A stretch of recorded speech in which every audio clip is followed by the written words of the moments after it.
حضرت عمر رضی اللہ عنہ جب آخری حج کر کے واپس آ رہے تھے تو واپسی پر اپنی بیٹی حضرت حفصہ رضی اللہ عنہا کو اپنی تمنا ظاہر کی کہ میں چاہتا ہوں کہ مجھے اللہ تعالیٰ شہادت کی موت عطا فرمائے۔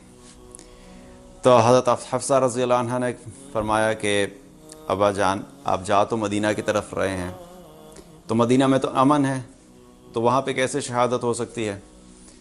تو حضرت عمر رضی اللہ عنہ نے فرمایا کہ میں اپنے اللہ سے دعا کر کے آیا ہوں اور میں امید کرتا ہوں کہ میرا پروردگار میری خواہش پوری کرے گا۔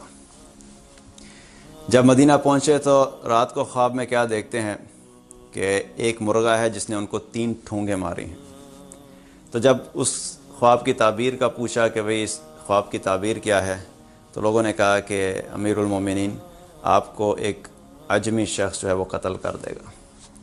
تو آپ کو پتہ لگ گیا کہ ان کے جانے کا وقت قریب آ گیا ہے۔ تو ایک دن فجر کی نماز پہ امامت کرا رہے تھے تو سورہ یوسف پڑھ رہے تھے۔ سورہ یوسف آپ کو بہت محبوب تھی، آپ کو بہت پسند تھی، تو سورہ یوسف کی تلاوت کرتے کرتے رونا شروع کیا۔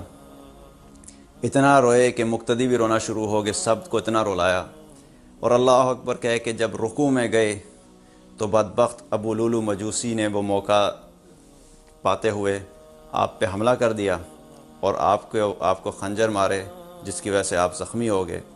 اور آپ جب زخمی ہو کے گر رہے تھے تو آپ کہہ رہے تھے حسبی اللہ لا الہ الا هو علیہ توکلت وهو رب العرش العظیم، یہ کہا اور گر گئے۔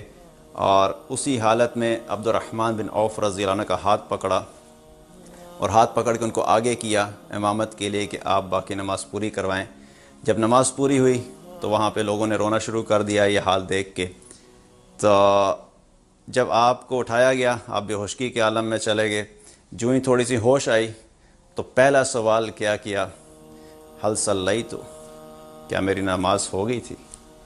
حل اکملت الصلاۃ، کیا میں نے نماز مکمل کر لی تھی؟ تو ہوش میں آتے ہی یہ سوال نہیں کیا کہ میری بیوی کدھر ہے، میرے بچے کدھر ہیں، میری میراث کا کیا بنے گا، مال کا کیا بنے گا، خلافت کا کیا بنے گا، کوئی سوال نہیں کیا۔ سوال کیا تو کیا اپنی نماز کا کیا کہ کیا میری نماز مکمل ہوئی ہے کہ نہیں ہوئی۔ تو اس وقت تک اطمینان نہیں آیا جب تک اپنی فجر کی نماز مکمل نہیں کر لی۔ اس کے بعد لوگوں نے کیا کہا کہ بھئی آپ کو تکیہ لا کے دیا کہ آپ تکیے کے اوپر لیٹ جائیں، تو آپ نے کہا مجھے تکیے پہ مت رکھو، میرا سر زمین پہ رکھ دو، مٹی پہ۔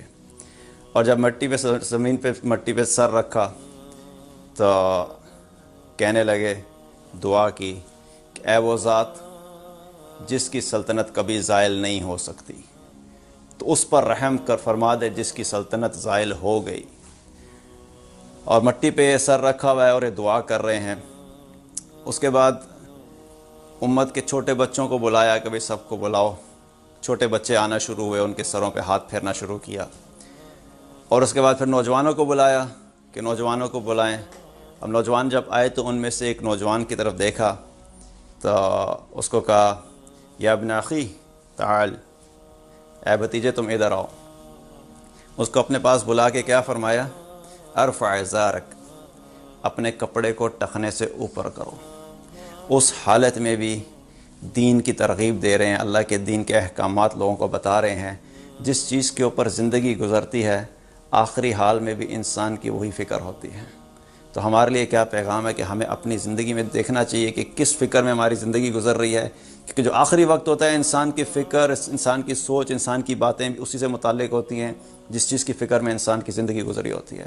چونکہ ساری زندگی عمر رضی اللہ عنہ نماز کی فکر، اللہ کے احکامات کو پورا کروانے کی فکر میں گزری، تو آخری وقت میں بھی وہی باتیں آپ رضی اللہ عنہ جو ہے وہ لوگوں کو بتا رہے تھے۔ تو جب وہ اس نوجوان نے سنا تو وہ بات سن کے رونا شروع کر دیا اور روتے روتے وہاں سے چلا گیا۔ اس کے بعد حضرت علی رضی اللہ عنہ ایک سائیڈ پہ عبداللہ بن عباس رضی اللہ عنہ کے کندھوں کے ساتھ سر لگائے ہوئے زارو قطار رو رہے تھے۔